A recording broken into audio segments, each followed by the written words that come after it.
Vivemos aí recentemente essa onda do filme Divertidamente, que tinha como base falar de sentimentos. E você é uma pessoa ansiosa? Você é uma pessoa muito alegre?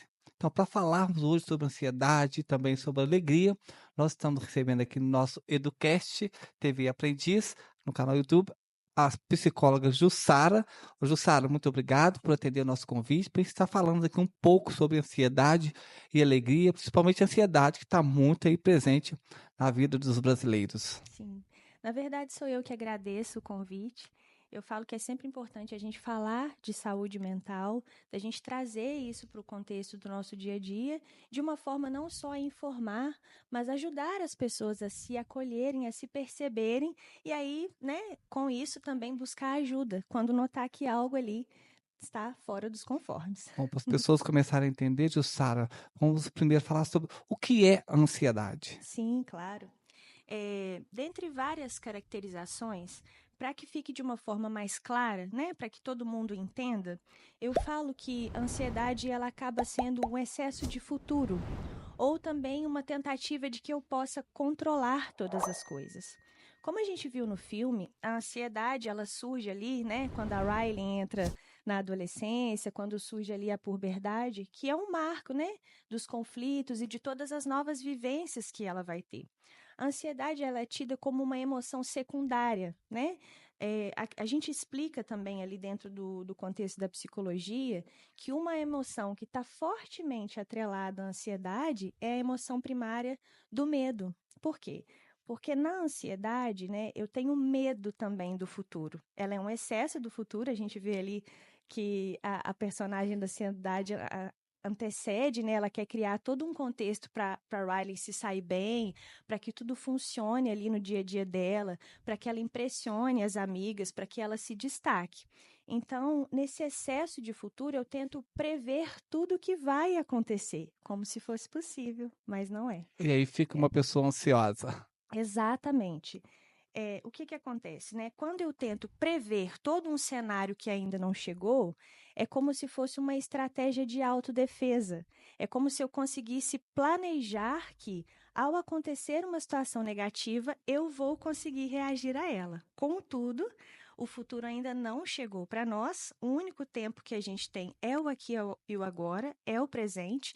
Então, é o único tempo em que eu consigo agir. Na ansiedade, há essa falsa crença de que eu vou conseguir manejar todas as coisas. Por isso também eu me desespero, porque existem vários desfechos diferentes, o qual eu não controlo. Bom, ô, Jussara, nós saímos aí recentemente de uma pandemia, né, um período que as pessoas, as famílias tiveram que ficar bem em casa num determinado período, Sim, e hoje se percebe, pós-pandemia, que as pessoas estão mais ansiosas. sim, Por que que isso acontece? De onde parte essa ansiedade pós-pandemia? sim.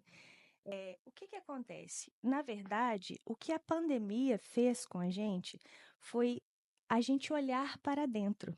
Ou seja, quando eu tive que passar por aquele período de reclusão, onde todos os atrativos externos me foram privados, eu convivi mais comigo mesmo, o que fez eu dar mais atenção a tudo que já residia dentro de mim.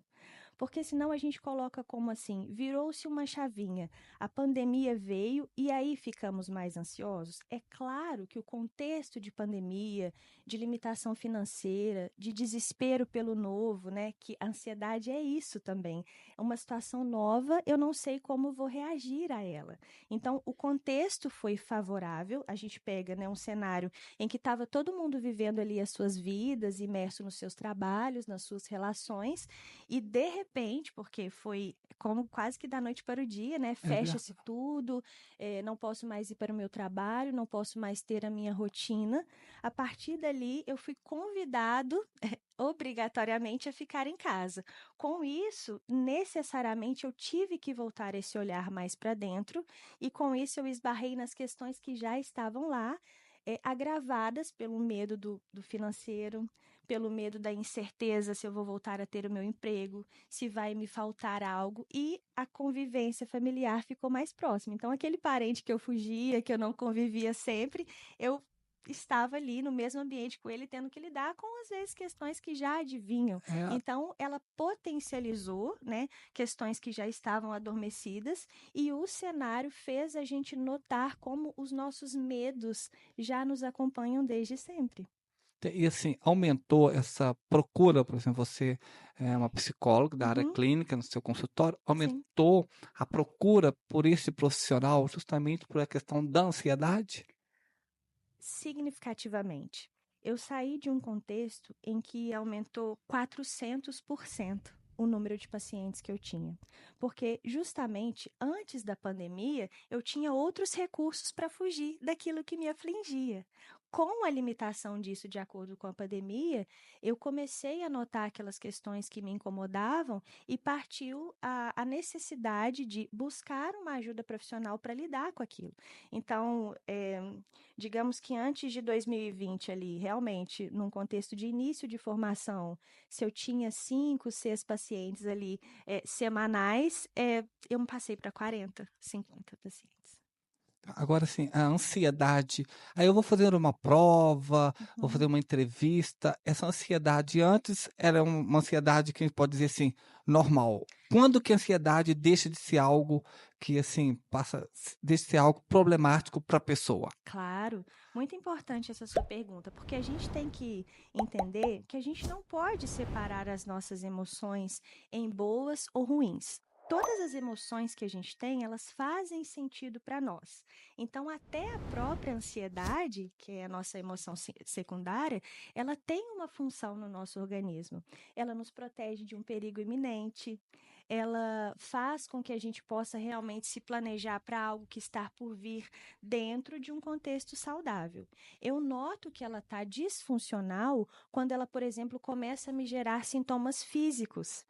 Taquicardia, falta de ar, esse medo excessivo do que vai acontecer que me priva até de viver. Por exemplo, tem uma prova para eu fazer, mas se eu tiver com tanto medo do que pode acontecer, acreditar que não vai dar certo, ou acreditar que eu não controlo esse momento, eu posso deixar de fazer essa prova. Então, quando que eu falo muito com os meus pacientes que a gente tem que dar uma devida atenção a essa emoção? Quando ela começa a nos privar de viver.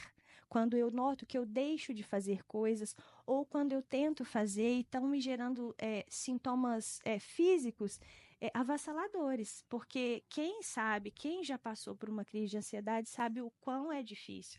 Você sentir que está sem o controle do próprio corpo, na iminência de algo muito ruim para acontecer, a falta de ar, ataque cardíaco. Então, neste momento, ela já sinaliza para a gente que precisa da atuação profissional para que eu regule essa emoção e ela faça parte apenas como ela deve fazer do meu dia a dia.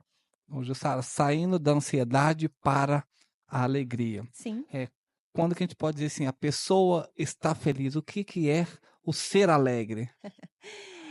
Você traz isso de uma forma muito importante também, né, no tema, porque é importante falar da ansiedade, que muitas vezes a gente poderia caracterizar como uma emoção ruim, e em contrapartida fazer uma associação como se a alegria fosse uma emoção boa, né? E a gente percebe ali até no primeiro filme também que o papel dela é realmente colocar todo mundo para cima, fazer as outras emoções atuarem.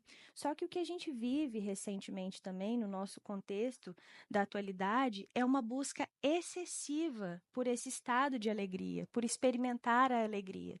E isso se torna muitas vezes nocivo para nós também, porque até que ponto eu identifico que estou verdadeiramente alegre, e esse estado de alegria seria. No momento atual, eu estou em consonância com o que eu estou vivendo, com o meu trabalho, com as minhas relações, sabendo das limitações e que não há um cenário perfeito, mas convivendo bem com aquilo. Essa busca excessiva pela alegria, que faz muitas vezes a gente vestir uma persona que não somos, ela tem nos adoecido, na verdade. Porque eu busco a alegria a todo custo. Então, os excessos surgem a partir daí. Eu só vou comer coisas que vão me deixar alegre, feliz. Eu só vou para eventos que vão me deixar alegre, feliz. Quando, na verdade, as emoções precisam residir. Por isso que a gente nota o papel da importância da tristeza também, como fazendo a gente perceber aquilo que não está legal.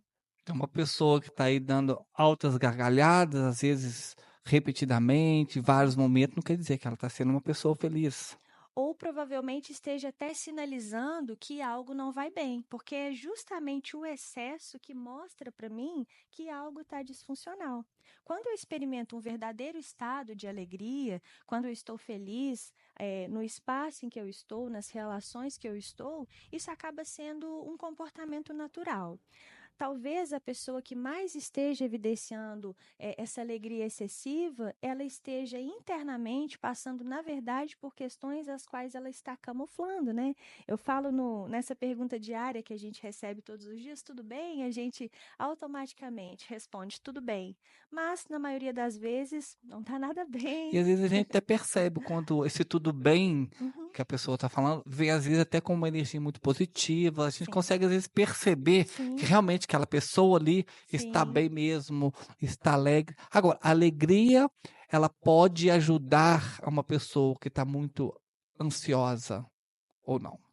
Então, Qual que é a relação assim do ajudar? é, quando o próprio filme mostra pra gente, né, o papel da alegria ali também, exercendo essa função de trazer as outras emoções, como se ela não deixasse ali nada cair, a peteca cair, demonstra pra gente também que muitas vezes a alegria acaba sendo fuga. Então, em vez de ter um papel saudável, pode ter um papel de fazer com que eu não me aveja com os problemas que eu tenho. Por exemplo, nesse sentido, a alegria teria uma funcionalidade se a gente buscasse ela verdadeiramente no nosso dia a dia. Então, o que, que pode trazer alegria, né? O fortalecimento das minhas relações sociais, né? Conviver em espaços em que eu esteja me sentindo bem à vontade, a busca por atividades físicas, a busca por um autocuidado, um autoconhecimento através da psicoterapia também, entendendo que nem sempre eu vou estar alegre e tá tudo bem,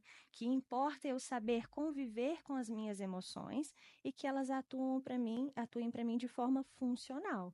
O que sinaliza que algo não está bem é quando essas emoções estão desreguladas e desproporcionais. Justamente se eu estou rindo demais ou se eu estou tentando transparecer a todo custo um estado de alegria, de felicidade.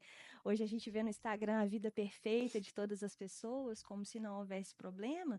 Na verdade, está encobrindo, muitas vezes, questões em que eu naturalizo. Olha, acordei, hoje não estou num bom dia. A diferença é como vou lidar com isso, como vou tratar o meu dia que não está sendo bom na dinâmica das minhas E relações. se falando em redes sociais, como você mesmo disse, às vezes as pessoas estão postando fotos lindas com um sorriso assim bem estampado no rosto, Sim. mas na realidade às vezes ela está querendo mostrar uma coisa que ela não está vivendo ou está escondendo, que tem esse medo de mostrar que está com algum problema de ansiedade. Sim, porque o mundo ele exige hoje que tudo esteja maravilhosamente bem. Se eu mostro o oposto a isso e sinalizo as minhas fragilidades, naturalmente há o receio de ser julgada. Só que isso também tem gerado inúmeros problemas na questão de saúde mental, porque enquanto as pessoas tentam criar um cenário fictício, elas se esquivam cada vez mais de buscar a ajuda necessária para lidar com as questões reais do dia a dia. Então, Jussara, é importante então que as pessoas, né, que se sentirem muito ansiosas, procurem sempre um apoio, né, para que possa resolver a situação e o problema não se agravar cada vez mais e piorar ainda mais o problema de saúde, né? Exatamente. Para isso, a gente tem que lançar a mão, né, de recursos que eu falo que hoje, não somente a psicoterapia, que tem um papel fundamental, mas a busca também por atividade física. Está diretamente relacionada à melhora desses quadros, ansiedade, até mesmo depressão, quando eu busco uma atividade física, quando eu busco exercitar o meu corpo e, obviamente, quando eu encontro, né, quando eu procuro um espaço propício para isso, que é o da psicoterapia, para que as minhas questões sejam atendidas e acolhidas de forma a compreender e não esquivar delas. Bom, falar de ansiedade é um tema muito amplo. Hoje nós procuramos trabalhar aqui no nosso Educast Aprendiz levar um pouquinho de informação para você que está aí nos assistindo e nos acompanhando. Jussara, muito obrigado mais uma vez por estar aqui com a gente no Educast Aprendiz, para levar um pouco de informação e ajudar um pouco as pessoas que estão aí nos acompanhando no nosso canal YouTube TV Aprendiz. Um prazer e uma satisfação para mim falar de temas tão importantes e tão necessários hoje em dia. Bom, e você? Qual tema que você gostaria que nós trouxéssemos aqui para dentro do Educast Aprendiz? Pode mandar aí para a gente comentário que a gente vai estar também atendendo ao seu pedido e estar trazendo aqui o tema que você pode estar sugerindo para o nosso Educast Aprendiz. Vamos ficando por aqui. Até a próxima semana, se Deus quiser. Muita paz para você.